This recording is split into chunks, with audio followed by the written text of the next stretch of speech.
Xin chào mọi người, chào mừng mọi người đã trở lại với sự có ích của Nam. Hôm nay thì chúng ta sẽ làm hai loại bánh quy tạo hình, đó là hình quả bơ cũng như là hình cái bánh mì. Cái bánh quy này thì chắc là sẽ rất là phù hợp với Tết đấy, thế nên mọi người hãy xem và chuẩn bị sẵn đi cũng được nha. Chiếc bánh này thì sẽ không cần đến lò nướng, máy đánh trứng cũng như là không cần một cái khuôn nào luôn. Chúng ta sẽ tạo hình từ con số 0 và ra được cái bánh xinh như thế này á. Thế nên hãy cùng làm với tôi nha.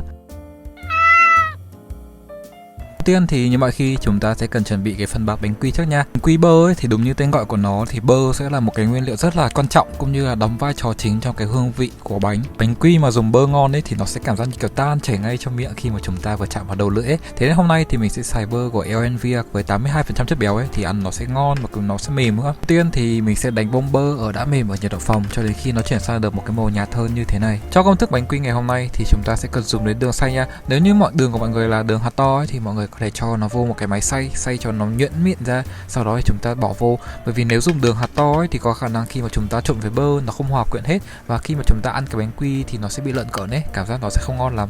Thì cách làm cái bánh quy này cũng khá là đơn giản đấy, chúng ta chỉ cần trộn hết tất cả nguyên liệu lại cho đến khi nó hòa quyện lại thành một khối là được. Sau khi mà đã hòa quyện thành một khối thì mình sẽ bỏ nó ra một tấm chiếu silicone và chia nó ra thành các phần với các liều lượng khác nhau. Cho công thức đầu tiên này thì chúng ta đang đi làm quả bơ ấy, thế nên mình sẽ chia nó ra làm 3 phần tượng trưng cho 3 cục như thế này là phần nhân, phần vỏ và phần hạt. Đầu tiên thì cho phần hạt để mà tạo ra được cái màu mà nhìn nó giống như kiểu cái hạt nhất thì mình sẽ cho thêm một chút bột cacao và sau đó thì lăn đều ra thành cái khối dài như thế này. Sau khi mà tạo hình bánh xong thì mình sẽ cho nó vô tủ mát tầm khoảng 15 phút cho đến khi nó cứng lại. Cho phần thịt thì đầu tiên chúng ta sẽ cần làm ra 2 cục như thế này. Cho một cục thì mình sẽ cho một ít bột matcha để mà tạo ra được cái màu xanh nhạt hơn. Cái này thì sẽ tượng trưng như kiểu phần thịt của quả bơ ấy. Khối bột lúc đầu thì còn hơi dính cơ, mà sau khi mà chúng ta cho bột matcha xong ấy thì nó sẽ bắt đầu kiểu sờ được vào tay mà không bị dính nữa. Để mà trộn dễ hơn thì mọi người có thể dùng một cái phới lồng và sau đó thì cứ phết phết như mình thế này thì sẽ nó dễ hơn. Cho cái phần ở bên ngoài thì chúng ta sẽ cần cho một cái màu xanh nó đậm hơn, thế nên mình sẽ cho nhiều bột matcha hơn một chút. Và đây là thành quả của mình sau khi mà trộn thì nhìn hai cái màu xanh nó sẽ khá là khác biệt nhau ấy. Bây giờ thì chúng ta sẽ tiến hành tạo ra được những cái khuôn từ giấy nến nha. Để mà tạo ra được một cái bánh ấy mà nhìn kiểu nó đẹp nhất và kiểu nhìn nó chính xác nhất thì mọi người sẽ cần tạo ra một cái khuôn kiểu vẽ đúng theo từng chi tiết mà mình đã ghi trên màn hình nha. Về cơ bản thì chúng ta đang vẽ một cái hình chữ nhật và sau khi mà vẽ xong thì mình sẽ lật ngược cái tờ giấy lại và sau đó thì gấp các mép lại. Cho cái khuôn đầu tiên này thì chúng ta đang làm cho cái phần nhân, thế nên mình sẽ dùng cái khối bột mà kiểu nó ít hơn và sau đó thì mình sẽ dàn đều cái khối bột này ra. Bởi vì cái khối bột này thì lúc này nó đang khá là mềm ấy, thế nên việc dàn ra thì cũng khá là dễ dàng. Mọi người sẽ cần kéo cái hỗn hợp này cho đến khi nó tràn hết ra tất cả các cái viền và sau đó thì mình sẽ dùng cái nếp mà lúc nãy mình đã gập và chúng ta cứ nhẹ nhàng ấn lên trên cái phần bánh này thôi.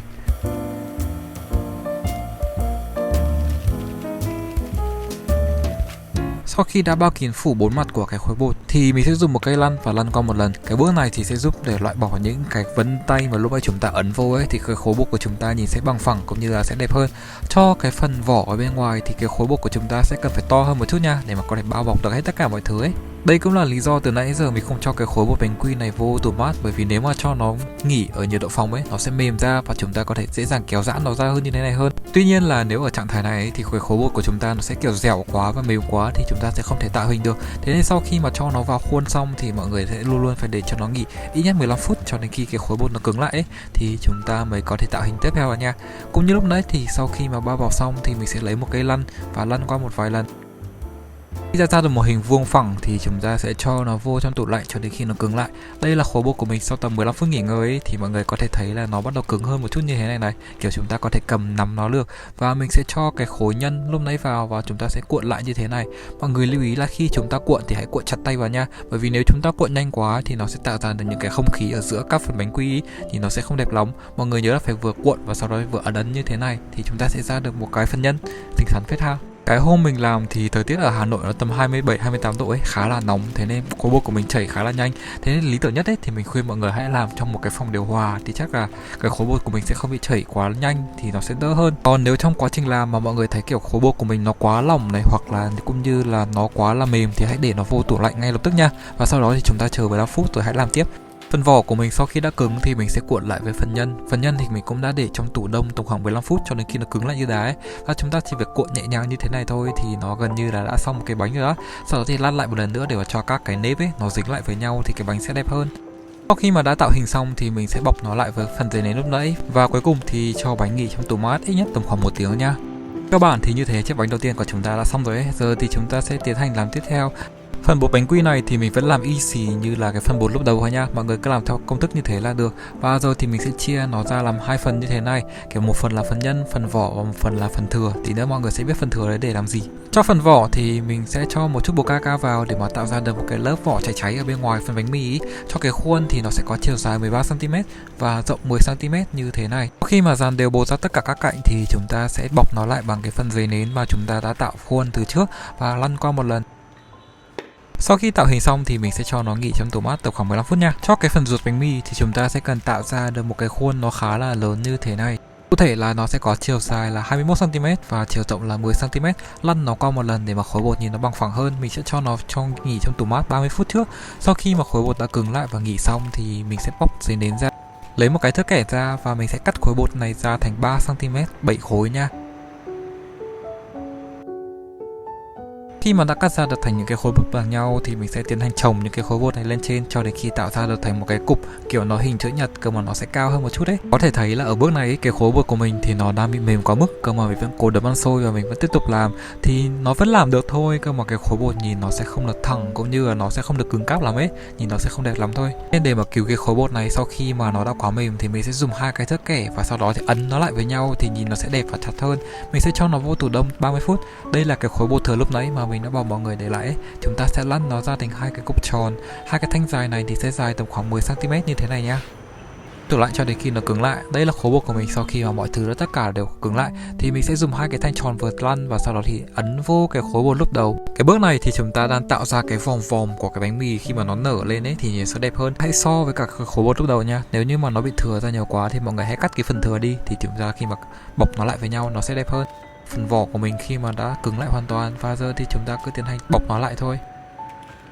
Cái phần vỏ này thì để mà bao bọc đều nhất thì đầu tiên mọi người hãy cách nó ra tầm khoảng 1 cm và dùng cái phần thừa khi vào cái viền ấy, và sau đó thì chúng ta hãy bao bọc cái phần lòi ra của cái bánh mì trước và chúng ta cứ cuộn lại như thế này thì nhìn nó sẽ đẹp hơn. Nhớ là sau mỗi lần chúng ta cuộn bánh xong thì hãy dùng một cái thước kẻ hoặc dùng một cái ngón tay và ấn các cái mép nó chặt lại với nhau nha. Thì thế này sẽ không có không khí ở giữa các cái lớp thì nó sẽ đẹp hơn. Và đây là ngày hôm sau, khối bột của mình lúc này đã hoàn toàn cứng lại. Chúng ta sẽ cắt thử ra nha. Nhìn lúc này thì nó vẫn là hình tròn ấy, cơ mà đừng lo lắng nha. Bởi vì sau khi mà chúng ta cắt nó ra thành những cái khối bằng nhau như thế này, mà cắt bánh ra tầm khoảng 1 cm ấy thì bánh sẽ ngon hơn và ăn sẽ kiểu tan chảy trong miệng hơn nha. Về những cái cục tròn lúc nãy thì bây giờ chúng ta sẽ dùng một cái ngón tay và sau đó thì ấn nhẹ nhàng như thế này cho đến khi nó ra được thành cái hình bầu dục thì nhìn nó sẽ giống quả bơ hơn ha. May trong quá trình bóc ấy mà chúng ta kiểu bị cái phần thân ở dưới thì nó béo, mà phần dưới trên thì nó bị kiểu xẹp xẹp thì mọi người có thể lăn nó qua một vài lần thì nhìn nó cũng sẽ phần giống như quả bơ như thế này thôi nha. Một thời gian thao tác ấy thì những cái khối bột của mình nó cũng bắt đầu chảy ra khá là nhiều rồi. Mọi người sẽ để nó vô tủ lạnh 15 phút nữa rồi chúng ta mới gắn thêm những cái họa tiết còn lại như kiểu cái mắt hoặc là cái má hồng nhá. Đây là cục bánh mì của mình, nhìn bên ngoài thì khá là xấu cơ mà chỉ cần cắt ra một cái thôi ấy, là nhìn bên trong nó sẽ xinh như thế này luôn nè.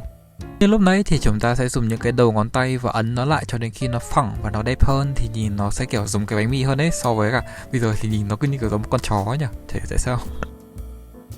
Bánh mì của mình sau khi mà tạo hình này thì chúng ta cứ tiếp tục cho nó vô tủ mát 15 phút nữa cho đến khi nó cứng lại. Những cái khối bơ sau khi mà nó cứng lại thì mình sẽ dùng những cái hạt mè để mà tạo ra được những cái mắt trên cái bánh quy. Nhiên là bước này thì cũng chỉ để cho nó dễ thương hơn thôi. Còn nếu như mọi người muốn chỉ làm quả bơ đơn thuần ấy thì mọi người có thể cứ như thế này và sau đó thì đem đi nướng là được. Sau khi mà tạo hình xong thì trước khi mà nướng chúng ta phải cho nó vô tủ đông 30 phút. Cái bước mà chúng ta cho tủ đông 30 phút ấy thì nó sẽ giúp cho cái bánh quy của chúng ta nó cứng lại. Khi mà chúng ta nướng lên thì nó không bị chảy ra quá là nhiều nha. Nếu như mọi người tò mò về cái bánh này là nó sẽ là bánh quy gì thì đây là một dạng bánh quy mềm nha. Nó không phải là một dạng bánh quy giòn mà mọi người hay ăn ở ngoài hàng đâu, hay là khi mua ở những cái hộp bánh quy, mà nó sẽ là một cái bánh quy mềm mà kiểu khi mà vừa ăn trong miệng ấy thì nó sẽ tan chảy ngay lập tức và cái vị bơ nó sẽ tràn đầy hết cả đầu lưỡi của mọi người luôn á. Nó sẽ cực kỳ ngon luôn. Ở bước này thì mình đang tạo thêm những cái vật trang trí nhỏ nhỏ cho cái bánh quy của mình. Đầu tiên thì mình tạo ra một quả trứng ốp la bằng cách cho một cái khối bột ban đầu ấy, khi mà ấn dẹt nó ra thì nhìn nó sẽ màu khá là trắng như thế này. Cho thêm một chút xúc xích nè, thêm một chút lòng đỏ trứng nè. Và để mà tạo ra được cái rau xà lách ấy thì mình sẽ lấy một cái bánh quy bơ, sau đó thì mình bóc cái phần màu xanh ra và mình cho nó qua những cái giấy bọc thực phẩm mà nó kiểu bị nhăn nhúm một chút đấy thì nhìn thấy khá là giống rau ha. Tiếp tục cho nó vô từ đâu 3 phút, sau đó thì chúng ta mới đem nó đi nướng nha. Để mà có thể làm chín được những cái bánh quy ngày hôm nay thì chúng ta sẽ tiếp tục nướng nó trên một cái chảo ở lửa thấp nhất nha. Dàn đều cái phần bánh quy này sao cho tất cả các mặt của bánh quy nó đều tiếp xúc với các mặt chảo thì chúng ta mới có thể nướng nó được. Cho một cái nắp vung lên và sau đó thì mình sẽ nướng nó trong vòng 15 phút ở lửa thấp nhất cho đến khi bánh hoàn toàn chín. Sau khi mà bánh chín ấy thì nó sẽ bắt đầu chảy ra một chút và nhìn nó như thế này, kiểu mặt trên thì nhìn nó sẽ không biến đổi quá là nhiều đâu, cơ mà khi chúng ta sờ vào nó không bị dính tay là được.